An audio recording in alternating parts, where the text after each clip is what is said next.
What's up, everyone? I'm coming at you from the realness of the fourth trimester, and it is time that we talk a little bit about Saturn in Pisces. While my baby came early, this conversation is a little bit overdue, so let's get into it.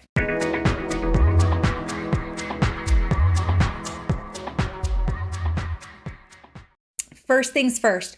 March of 2023 in astrology is off the chain. We've got a lot of big changes coming in March, and the first of which is going to be Saturn's ingress into Pisces. Saturn is leaving the sign of Aquarius, where we've enjoyed 3 years of Saturn in Aquarius. Maybe we did enjoy it a little bit. Saturn has its domicile in Aquarius, so maybe it brought us some very valuable constructive things. You're gonna want to take a look at where Aquarius is in your chart, because as Saturn leaves the sign, it's going to leave you a little gift, something that you worked hard for, something that you rose to the occasion, you rose to the challenge, and you're stronger and wiser for it. So notice where those revelations, or maybe there's actual occurrences happening in your life that are saying, hey, you worked hard for this, bravo. So Saturn is going to be entering the sign of Pisces on March 7th, 2023. It's going to be moving through the mutable watery sign through February 13th of 2026. We have like a couple weeks there where there's no crazy drama going on in your Aquarius house. So soak it up, because on the 23rd of March, Pluto will be entering the sign of Aquarius. So there's definitely a vibe shift taking place in your Aquarius house. I have some videos on that. What does this mean in my chart? I also have a trilogy of articles on my website doing a deep dive exploration into past, present, and future of Pluto in Aquarius. So that's where I directed most of my research in terms of these big planetary shifts coming in the month of March. And I wanted to do a deeper dive into Saturn and Pisces, but alas, I chose to have a baby instead. But I do want to drop in and talk about scams. Okay. This is a big topic that I'm seeing become a little bit more important for us, especially those of us who are astrologers, who are practicing astrology, who are desiring to do more with astrology. This is going to be a very important transit for us to watch. So in order to appreciate the full scope of where I'm going with this, we need to back it up a little bit. I'm going to go back to October of 2017 when Jupiter, the planet of knowledge and expansion, entered the esoteric, subterranean, occult sign of Scorpio. So this is when I started to notice more astrologers getting published in big name magazines, more astrologers publishing books, and the general level of receptivity of astrology in the general public to increase. And basically the way that the general public started to hold us in a higher esteem. Definitely, we've been enjoying a little astrological renaissance. The other part of that would be later in December, I believe, December 2017, Saturn entered the sign of Capricorn. So Saturn's movement into Pisces marks really the first time in 5 years that we have enjoyed Saturn in its own sign. So Saturn has been in its domicile of Capricorn and Aquarius for the last 5 years. So this is going to be the first time that we see Saturn not in its home sign in a little while. But part of Saturn in its home sign was part of this astrological renaissance of celebrating the importance and the revival of traditional text. So the last time Saturn moved through that part of the zodiac was Project Hindsight. And here, 30 years later, thereabout, we're enjoying a broader population of astrologers that are relishing and drawing upon these traditional texts. And we're still doing a lot of discovery and relearning, but there's a lot more people in this vein of astrological knowledge. And it's great that we've revived that knowledge. So fast forward to December 30th, 2021, Jupiter enters the sign of Pisces. This was around the time that scam artists started to appear on Instagram, impersonating astrologers, impersonating tarot readers, and other diviners, basically, and capitalizing on this popularity. So this is when we start to see, Pisces, it is a sign of duality. Pisces is a double-bodied sign. It takes us to the highs and the lows. And it's that contrast that gives us this Jupiterian experience of wisdom, this inner spiritual connection. It's like Pisces is the sign where it looks at some of the biggest human challenges and emotional struggles that we can experience as human beings and find that upswing, find that meaning, find the thing that sort of draws us back upward and gives a sense of context and understanding in the spiritual sense. So, and it's also like those highs and those lows that really make us human. But we see those highs and lows show up on other levels. So in the sense that something has gotten popular and many of us are enjoying that, there's also the backlash. There's also that boomerang effect where everything has an equal and opposite attraction, as they say in physics. So that is when I started to notice, like, okay, we've gotten so popular that there are like rings of scam artists that are impersonating us. Fast forward to April of 2022, where we see this beautiful alignment of Jupiter and Neptune in Pisces. Here, we're seeing like some very beautiful and magical possibilities come into our personal lives. But on a collective level, this Jupiter-Neptune boundlessness, where there isn't any order and everything starts to feel very chaotic, is showing up with like the Omicron variants and all these different variants, and no one can keep track of them anymore, and like no one knows what to believe anymore. So there was that going on. But also for us in the metaphysical community, this is when this problem spiraled out of control. And this is when we could no longer report an account and have it taken down. This is when big tech started to get inundated with this problem and they stopped responding to us. So fast forward to what's going on right now. So I got to a breaking point with this. I got to a point where I was sick of asking my followers to do me the favor of blocking and reporting. I also had another colleague report to me that someone from her college was spreading rumors that this is how she was running her business as an astrologer, is that she's running a scam. So there are people in our astrological bubble that understand that this is a thing to watch out for and to block and report these scumbags. There are other people that you went to college with that are your coworkers from your previous life before you were an astrologer that don't have a clue about this. And they may think weird things about you, or they might just get annoyed. I've also had clients tell me that they were following me, but they couldn't anymore because they would just get too many follow requests from my impersonators. So I made the difficult decision to make my profile private. Difficult because a lot of us who are sharing astrological knowledge for free benefit from people sharing and spreading our videos that we create so that we can continue to grow our following and stay in business for ourselves. So that was a difficult decision there, but I also realized, I have a good following. People can still request to follow me. I can make my account private and quit annoying the followers that I do have. And I can also protect my peace of mind and the pictures that I share of my family. That was the biggest thing. I was so mad that people were taking pictures of my children to exploit their scam. I was so pissed off about that.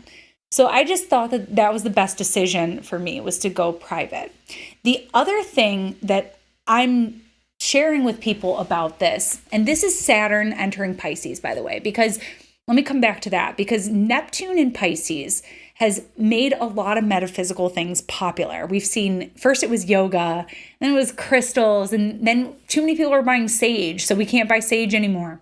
We also have astrology, which is just so popular, and we've enjoyed so much growth from that. Now there's podcasts and online classes, and there's just so much awesome, high caliber free astrology out there that we can get. So there's good things that have come out of that. But what Saturn's job is now is to come in and say, what's real? What can we concretize here. Neptune in Pisces has just, opened us spiritually, opened us metaphysically. And now we already see it. We see people coming down on star seeds. Like, people are saying, oh my God, I saw this thread on Twitter the other day about it. And anyway, stay on track here. Saturn's going to come into Pisces and say, which of this is actually sustainable? Which of this holds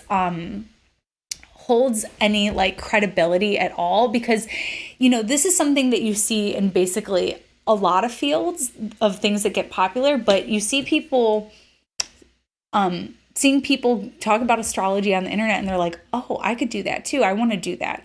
And so what you have is you have two groups of people. You have the people who are like, oh, I've been studying astrology for a long time, but I'm afraid to start charging for it. And then you have the people who come right in and they start charging like what professionals are charging. And that can be dangerous, because if people get a reading with someone who isn't actually trained or has the experience behind them yet to start offering readings, it could be damaging. A lot of us professionals, we do a lot of correction. People saying, hey, this one person told me this really awful, scary thing about my chart. Is it true? And so that's something that we deal a lot with. So what Saturn's going to do is it's going to come in and say, how do we sustain this theme of credibility here? And a lot of people were saying, oh, like, don't try to gatekeep this. When we had the eclipses in Sagittarius, like, we hate gatekeeping and everything. But I will tell you, it's a little bit necessary sometimes. Like, Saturn is the elder. Saturn is the one who's been around the block, understands how things work, understands the benefits that come with time and patience. And Saturn is here to protect our craft in the general reception of the public, because a lot of people, I think, are going to start turning on astrology. We just saw the Miss Cleo documentary come out, and instead of like really forming an emphasis on this figure as like a popular psychic on television and tarot reader, they were talking about how like a lot of the people that they had on that phone line were not trained psychics. So the people that watch that documentary are going to think, oh, a lot of these people are out there as astrologers or tarot readers are just trying to hustle me. They're just lying to me. And of course, for those of us who have been dedicating hours and years into our study and our practice and into the credibility of our craft, are going to go down with that ship if we're not careful. And so I'm someone who is really, really protective of our field, because, I've studied astrology. I know that throughout the history of astrology, we have not always been well liked. Whether we try to align ourselves with religion, the spirituality, they don't like us. They don't want us. The science communities, they don't like us. They don't want us either. So astrology and astrologers have always sort of been out on their own. And it's been in rare periods of history where our craft and our legacy has been collectively embraced and celebrated. And there's been a lot of like astrological dark ages where we've had to just sort of go underground. And that's why we needed this traditional revival, because we lost that connection with our lineage. So anyways, I'm very protective of astrologers. And I would encourage other people, if you're getting regularly impersonated on Instagram, to go private. Especially if you have a solid following, because by continuing to let other people copy and solicit other people using your likeness, using astrology, it's wrong and it's detrimental to our craft. So we're going to see 6 years of Saturn being co-present with Neptune. They will conjoin at 0 degrees Aries in 2026, in the spring of 2026. That's my midheaven, folks. So I'm here to tell you, get certified. I'm an astrologer who is certified by NCGR. I'm certified by ESAR. I have other degrees and certificates of certification. I think as astrologers, it'll just be smart to be prepared to show your credentials of who you've studied with, how long you've been studying. I think it's wise. And there are different astrological schools that do offer certifications. But even, you don't have to be certified to be a good astrologer, but it's good to be able to say, I studied with this person, and this is my experience. This is why you can take me seriously. This is why you can trust me. This is why I charge what I charge. I think it's a good move. So I guess the broader point I'm trying to make here is that Saturn and Neptune are going to be in this distinctive and immediate relationship to one another for the next 6 years. And each planet has an influence on the other. So Neptune represents what's boundless, what's undefined. There's sometimes a little bit of confusion or just definite openness around the planet of Neptune. Saturn's going to come in and say, hey, let's regulate this. Let's define this. Let's put in some protections in place. Let's create some rules and regulations here. Saturn represents like the law of karma, the law of the land, like the law coming down and saying, hey, let's protect people from this. Let's create some order here where there's sort of this free-for-all going on. Conversely, Neptune has an effect on Saturn too, where it's going to say, hey, maybe we need to sort of loosen up these regulations a little bit. Maybe we have some bigger questions around how to define or how to work with this structure. So I think we're going to see that show up in other fields.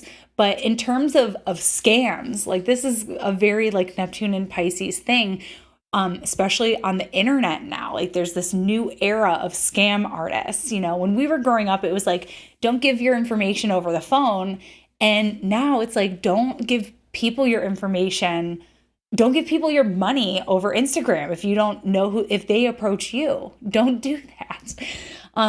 So a lot of practitioners are frustrated that we have to explain that to people, but it just is what it is.